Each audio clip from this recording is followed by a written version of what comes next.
guys, welcome back to my channel. So today I am going to be showing you how I get my full coverage foundation routine. I thought it would be a good idea to do this today because I have been breaking out, as you will see, in specific areas like in the T-zone mainly, for various reasons. So stress is definitely one reason, skincare, lack of, and Halloween makeup has taken a toll on my skin. So I thought it'd be a really good idea to show you guys how I do my full coverage foundation routine. This is a lot of makeup. It's not something that I do every single day, just on days where I'm going out to a special occasion at night, or I just want to look good. And a lot of my tutorials have this kind of steps as well. So this is just a more in-depth version of that. So before any makeup routine, I always wash my face. I usually use whatever cleanser that I'm using for my morning. Doesn't really matter, anything that you prefer will do. After my face is cleansed, I go in with my daily moisturizer. Lately, I've actually been loving this one. It's my mom's. It's the Body Shop's Aloe Soothing Day Cream for sensitive skin. I really like this stuff. After about like 5 minutes, I let my moisturizer really sink into the skin. I go in with primer. If you skip primer, I highly recommend you not. Priming your face is really important. It's gonna give you a smooth base. Everybody's skin is different, so if you have dry skin, you're probably not gonna like the ones that I use. I have more oily skin, so the one I've been loving is the one by Makeup Forever. This is the Makeup Forever Step 1 Skin Equalizer, and this one is in the smoothing primer, so they have a bunch of different ones. So this one is the dark gray one, and I really like it. I also really want to try their oil control one because I am really oily in my T-zone. Basically what I do with my primer is I apply it in these areas right here where I have more larger pores, and I want to pat that into my pores. Then I take it up into the T-zone. I find that even though this one is a smoothing primer, it still helps with my oils. And then I kind of drag it down to my chin and whatever areas are left over on the face. After I've got my primer, I move on to my foundation. So I have two foundations that I'm gonna recommend today. The first one is a drugstore. It's the Maybelline Matte and Poreless. Looks like this. This one is one of their newer foundations. Also, if you have dry skin, you can definitely still try this foundation out because I don't find it that matte.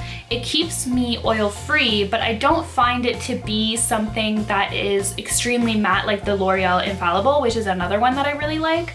So this one, I am in the shade 220 Natural Beige, and I love this foundation. It is medium coverage, so you do have to build it up a little bit. But the one today that I'm using is Estee Lauder's Double Wear Foundation. I'm obsessed with this foundation. It is so good. It really covers everything. And it's amazing for oily skin. So I just apply that, and lately I've been loving applying my foundation with a beauty sponge. So I dampen my sponge under water for about 10 seconds and then squeeze it out as much as I can. And this one is by Real Techniques.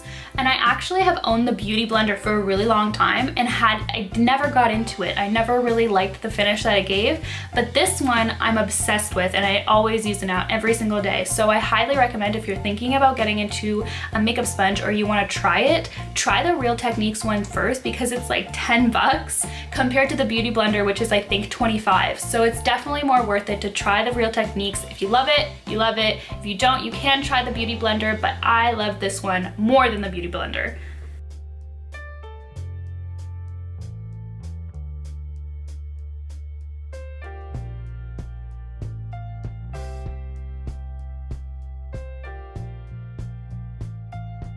So after my foundation is done, I go in with concealers. These two are literally dupes. I could not tell you the one single difference between these two. So the high-end one is the Nars Creamy Concealer. So I've been opting more often for my Maybelline one because one, it's cheaper, and I really like that this one is a little bit lighter in consistency, so it blends out just a teensy bit easier, but other than that, they are literally identical. So this one is the Maybelline Fit Me one. It's almost the exact same. It even looks the same. And mine is in light, and I actually really like it in light because I use it to highlight. So I just place that in triangles underneath the eyes. But when you're highlighting, you want to make sure that you don't just have two bright under eyes and then the rest of your face is the same color. You want to balance that out. So the way that I do that is I will highlight the center of the forehead, bring it down the bridge of my nose, and then I'll also highlight my chin a little bit and then any dark areas. So for me, I find the corners of my mouth a little bit dark. Sometimes I even find around my nose a little bit dark or red. So you can highlight there as well if you find that. And that's how I do it. So I just balance it out by not only having the brightness underneath the eyes, so making sure that the whole face is symmetrical.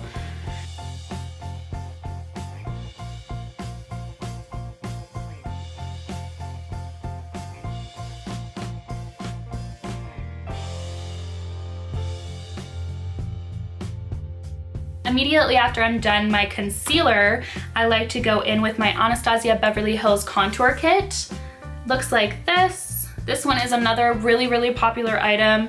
I highly recommend it. This is the only contour palette that I personally own. I don't own the Kat Von D one, I don't own the NYX one. I would love to own the NYX one, but I can't seem to get my hands on it. I mix two brightening shades together, so I take vanilla and banana and I mix those together and I just place that wherever I place that concealer. It's gonna set it and still continue to brighten those areas and make sure that the longevity of the concealers lasts as long as it can.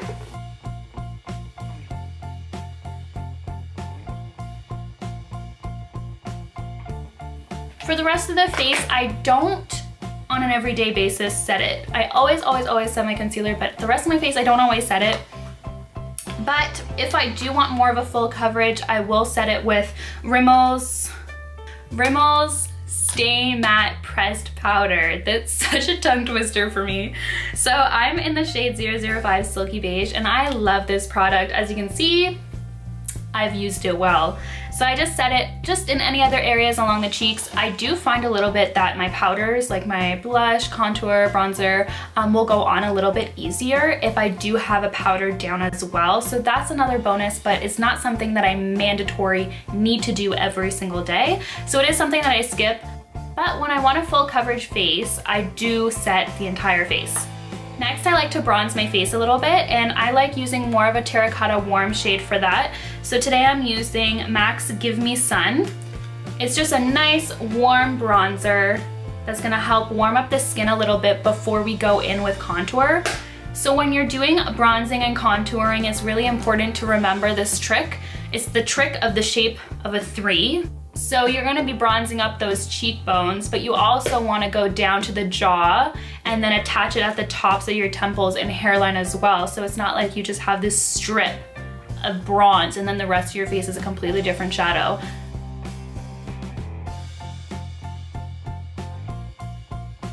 So just remember the trick number 3. This will really help you to keep that even balance throughout the face with the contouring and the highlighting. So once I'm done bronzing, I go into contouring. I just mix a bunch of shades, but you want to use a shade that is a little bit more on the cool tone side because it will look a little bit more natural when you chisel out that cheekbone. Mix the 3 colors in the Anastasia palette. I really like these 2 here. They're more on the cool side, so you can really sculpt and have a natural definition to your cheek. And I also don't take it too far in, so I really keep it on that outer ear and bring it to about the edge of my eye. Moving on, I always cannot leave the house without blush on. This is something that I never ever skip because I feel like it really brings color back to your face. It makes you look alive. I tend to stick with colors that are more neutral. So one really good one that I recommend everyone have in their collection is Melba by MAC. Mine is like so busted, excuse me. So that's what Melba looks like. It is so beautiful and it looks great on every single skin tone, so I highly recommend it. What I do with my blush is I don't bring it too far into the pore area, especially if your blush is shimmery. Don't bring it in there because it will accentuate your pores. But this one's a matte blush, but nonetheless, I still don't bring it into the pore area. I keep it more on the ball of the cheek and then I bring it all the way back and blend it into my contour and my bronzer. So one of my favorite things to do that I don't do on an everyday basis because it's a little bit more glam, and as you can see I do got some glow going on, is highlighting. So I love highlighting. So what I do is I take a fan brush, any fan brush, this one's a Morphe fan brush, and I just apply it to my high points of my cheeks, upper cheekbones, and I just bring it down to about the center of my eye. So I also apply that on the tip of the nose and sometimes above the eyebrows. I didn't do that today, but tip of the nose and you're good to go. Finally, I do like to set my makeup. I have been setting it with the Makeup Forever Mist and Fix. This one's really, really good. So after that, your foundation look is finished. I hope you guys enjoyed this look. This is my full face, full coverage foundation routine. I hope you guys enjoyed it. I hope you guys learned something new, some helpful tips for you guys. If you guys are struggling with anything, please leave it in the comments below and I will make sure to respond. Thank you guys so much for watching. Please subscribe and I'll see you guys in my next video. Bye guys.